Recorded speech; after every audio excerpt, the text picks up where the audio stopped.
ওই দেখো, ওই দেখো, ওই দেখো, ওই দেখো, ওই দেখো। গাছ তোমার দেখতে পাচ্ছ হয়তো সামনে সুন্দর ভিউ, দেখো সূর্যের আলো যাচ্ছে ওদিক দিয়ে। কোনটা রাস্তা রে?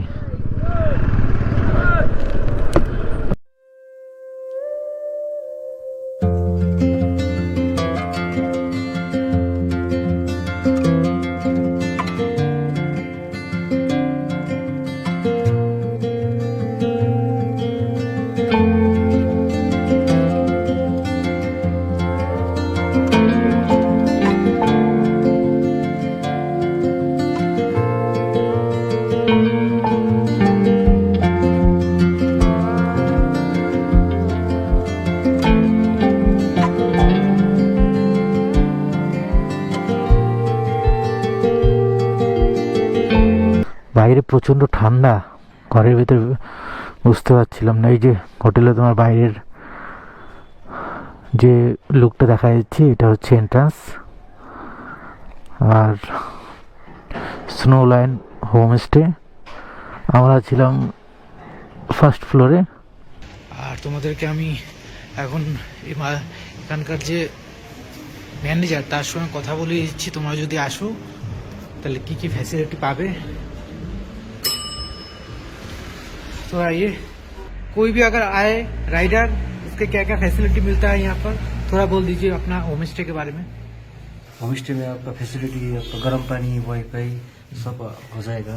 अच्छा, खाना वाना का अरेंजमेंट व्यवस्था सब हो जाता है। और पर नाइट का कितना रूम चार्ज होता है? पर नाइट का आपका जैसे 1600 1800 1600 और सीजन में आपका बाइक का पार्किंग का भी फैसिलिटी है। हाँ, वो फ्री ऑफ कॉस्ट है ना? जी, फ्री ऑफ कॉस्ट। ठीक है, ठीक है, थैंक यू। अगर किसी को भी यहाँ पे रहना होगा तो मैं डिस्क्रिप्शन में यहाँ का नंबर, आपका नंबर है कोई कार्ड वोड, तो कार्ड दे दीजिए। এখন চেক আউট করছি। আজকে আমরা যাব জলপাইগুড়ি, এখন দার্জিলিং থেকে। আমাদের সব প্যাকিং হয়ে গেছে, তোমাদেরকে ভিডিও তোমরা দেখলে কীভাবে আমি প্যাকিংগুলো করলাম। আর এখানকার সব ডিসক্রিপশনে নম্বর দিয়ে দেবো, ফোন নম্বর, তোমরা আসলে এখানে থাকতে পারো। বসো। তো আমরা বড় একটা জামের মধ্যে ফেসে গেছি, এখনও জামেই আছি বলতে গেলে। কি এই দেখো কতগুলো গাড়ি, প্রায় আধ ঘন্টার মতো হয়ে গেল জামে দাঁড়িয়ে আছি। যাচ্ছি দাঁড়াচ্ছি, যাচ্ছি দাঁড়াচ্ছি বারবার করে। তো এটা একটা বিরক্তিকর ব্যাপার। 3 দিন থাকলাম দার্জিলিংয়ে, যাওয়ার টাইমটা মনটা আর মানছে না, মনে হয় আরেকটা দিন থেকে গেলে ভালো হতো।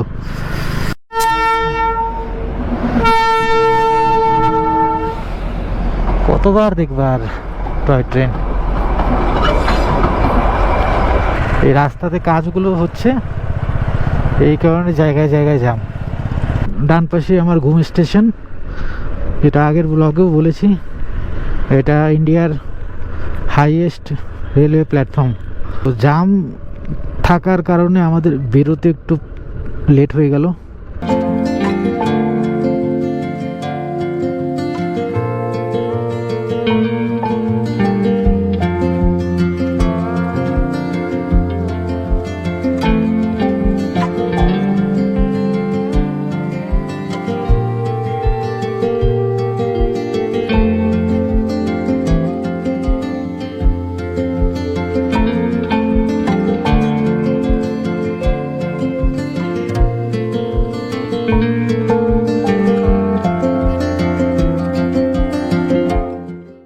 আমরা দার্জিলিং থেকে ঘুম থেকে সোনাদায় চলে আসলাম, মোমো খেয়ে বেরিয়ে পড়েছি। এখন প্রচণ্ড খিদে পাচ্ছে, কারণ কোথাও একটা ভালো হোটেল যদি দেখি তাহলে খাবো। তো গাইস, সামনের দিকে তোমরা দেখতে পাচ্ছ সুন্দর একদম মানে স্লপের মতো পাইন ট্রিগুলো দাঁড়িয়ে আছে।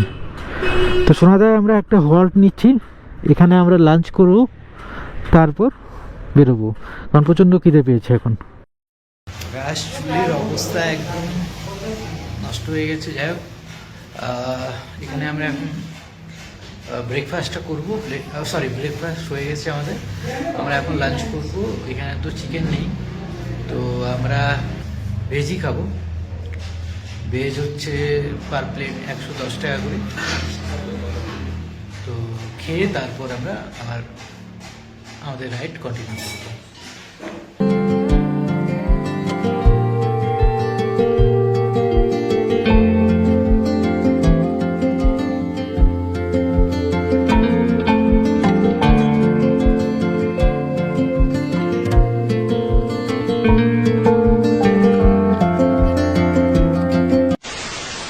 সামনে তোমরা হয়তো দেখতে পাচ্ছ সুন্দর পাইন ফরেস্ট। আর এখন যদি বলি সময় হচ্ছে 2:30। আর তোমাদের প্রথম ব্লগে আমি বলেছি প্রচণ্ড ঠান্ডা এখানে, কিন্তু এখানে আসার পর শরীরটা অ্যাডাপ্ট হয়ে গেছে, ঠান্ডাটাকে মানে মানিয়ে নিয়েছে। এখন আর সেই ঠান্ডা মানে ফিল হচ্ছে না। এখন আমরা নামছি তো লাগেজগুলো সামনের দিকে হেলে পড়ছে। যাই হোক, সুন্দর 3 দিন কাটালাম, আর স্মরণীয় হয়ে থাকবে এই 3টা দিন লাইফে মনে রাখার মতো। আর যেহেতু আমি প্রফেশনালি একজন টিচার, তো এই কারণে সবসময় তো মানে ঘুরতে যাওয়া হয় না। তো যাকগে, নেক্সট টাইম আবার দার্জিলিং যাব, আর নতুন একটা প্ল্যান করব। ঠান্ডাটা বেরিয়ে যাক, ফেব্রুয়ারি মার্চের দিকে আবার হয়তো একটা ভালো প্ল্যান করব। রোডের কন্ডিশন খুবই ভালো দার্জিলিং যাওয়ার জন্য। এইরকম রোড হলে বাইক রাইড করে মজা আছে, দারুণ দারুণ। আর একটা বড় কথা আমি তোমাদেরকে বলবো, ডিসেম্বর মাসের মানে এই শীতে আমরা আসলাম, না কোথাও মেঘের দেখা পেলাম, না কোথাও কুয়াশা পেলাম, একদম ঘন কুয়াশা। তো এটা একটা ভালো দিক। আর খারাপ লাগাটাও আছে, চলে যাচ্ছি আবার কবে না কবে আসবো। অনেক কিছু ঘটলো, পুলিশ ফাইন খেলাম পুলিশের হাতে, হেলমেট পরেনি গো তুমি, এই কারণে একটা পুলিশের সঙ্গে ঝগড়া করলাম, 2টো পুলিশ আটকালো।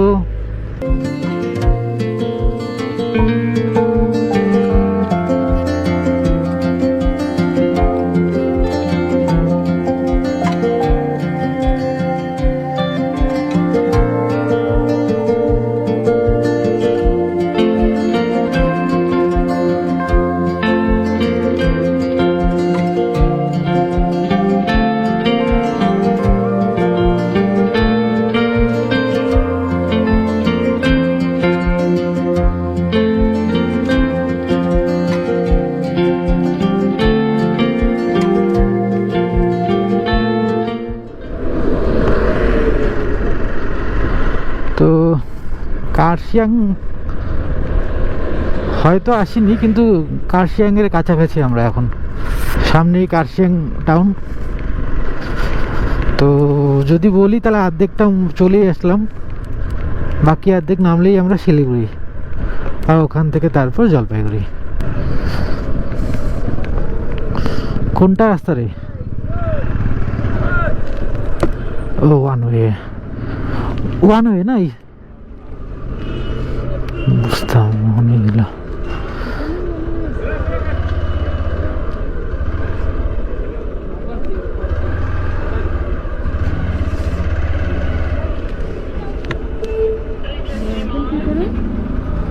কি ফাইন করবে?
যাই হোক, অনেক উত্থান পতনের মধ্য দিয়ে আমাদের জার্নিটা কন্টিনিউ হচ্ছে। কার্শিয়াংয়ে আমাদেরকে পুলিশ ধরলো, সিগন্যাল ভায়োলেশন করলাম। কালকের C40 দেখে অনেক রিকোয়েস্ট কাকুতি মিনতি করার পর ছেড়ে দিল। আচ্ছা, আমরা যখন আসি তাদের কাছ থেকে ভালো ব্যবহার পাই না। মানে আমি জলপাইগুড়ি হোক, শিলিগুড়ি হোক, বা আমরা যেখান থেকে আসি না কেন, কলকাতার থেকে হোক, পাহাড়ে যখন আমরা যাই তো পাহাড়ে যারা থাকে, সবাইকে বলবো না, কিছু লোক আছে যারা আমাদেরকে সহ্য করতে পারে না। এই ব্যাপারটাই খুব বাজে দেখায়।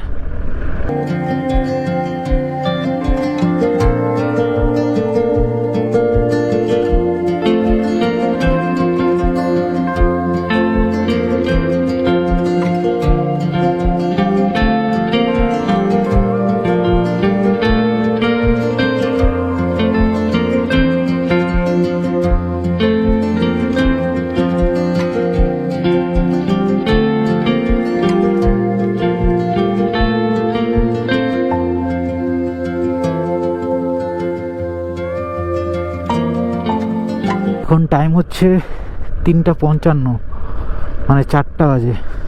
উপরের রাস্তা মানে কার্শিয়াং থেকে দার্জিলিং যাওয়ার রাস্তা খুব ভালো, আমি বলবো। মানে একদম ওয়াইড, মানে চওড়া আছে, আর রাস্তার কন্ডিশনও খুব ভালো, কোনো রকম রিস্ক মনে হয়নি। কিন্তু কার্শিয়াং থেকে শিলিগুড়ি যাওয়ার মাঝখানের রাস্তাটুকু আমার অনেকটা মনে হচ্ছে ন্যারো, অনেকটাই ন্যারো। দুটো গাড়ি পাস হওয়া খুব চাপ। আমরা জাস্ট 3 ধারের থেকে 4 কিলোমিটার আগে আছি। তো 4 কিলোমিটার আগেই আমি একটা ডান দিকে রাস্তা দেখলাম, সেটা লেখা ছিল গিদ্দা পাহাড় যাওয়ার রাস্তা। ও দেখতেই থাকি। ব্যাস, তোমার দেখতে পাচ্ছ হয়তো সামনে সুন্দর ভিউ, দেখো। কিন্তু আমি তো দেখতে পারবো না, আমি তো রাইডেই আছি। দারুণ দৃশ্য, মনে হয় দাঁড়ায় দেখি একটু।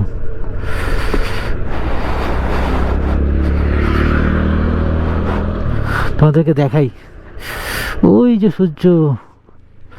সূর্যের আলো যাচ্ছে ওদিক দিয়ে, ওই জায়গাটায় ফোকাসটা হচ্ছে, রেটা দেখা যাচ্ছে একদম।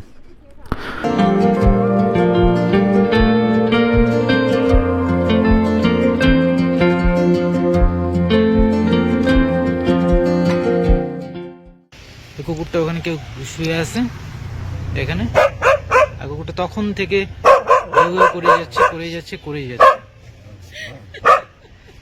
এই দেখো, তখন থেকে ঘেউ করে যাচ্ছে। এই দেখো, আরে হয়ে গেছে, থাক, উঠবে না।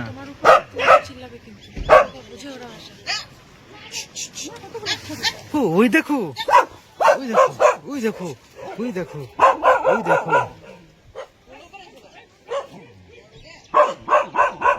ওই দেখো, চিৎকার করে যাচ্ছে। চলে গেল, বাদরটা ওইদিকে চলে গেছে। ওই দেখো, ওই দেখো।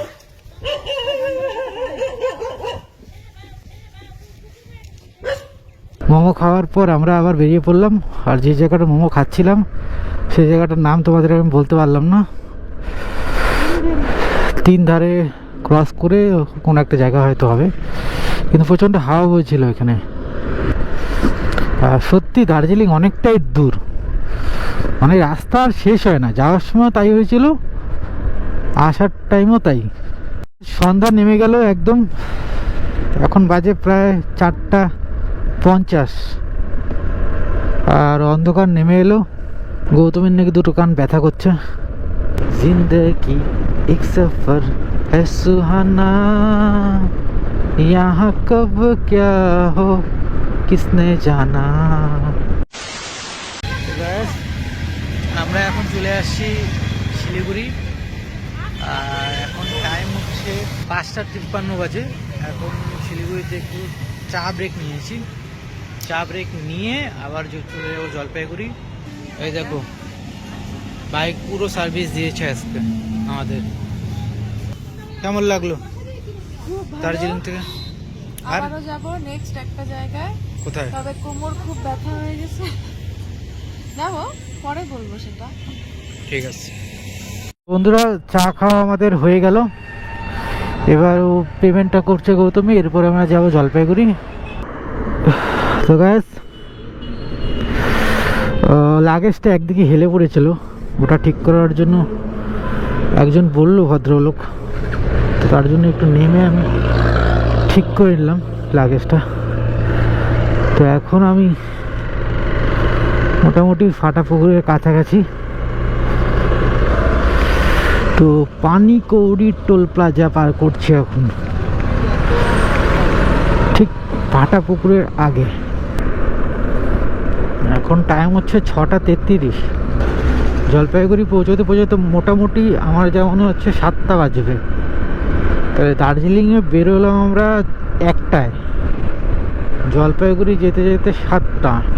আমরা যে হল্টগুলো নিয়েছি মানে সেগুলোর জন্যই মেনলি এই 7 ঘন্টার মতো 6 ঘন্টার মতো সময় লাগলো দার্জিলিং থেকে জলপাইগুড়ি, মানে একটা ডিস্ট্রিক্ট থেকে আরেকটা ডিস্ট্রিক্টে আসতে। তো ঠিক ডিস্ট্রিক্টে না, ডিস্ট্রিক্ট টাউন থেকে ডিস্ট্রিক্ট টাউনে। ফাইনালি আমরা জলপাইগুড়ি পৌঁছে গেলাম। ব্লগটা কেমন লাগলো সেটা কমেন্ট বক্সে অবশ্যই তোমরা জানাবে, ভিডিওটাকে লাইক করবে, আর চ্যানেলটা যদি ভালো লাগে তাহলে সাবস্ক্রাইব করে রাখো। তো এখানেই ব্লগটাকে এন্ড করলাম। থ্যাংক ইউ, আবার দেখা হবে নতুন একটা ব্লগে। সায়োনারা।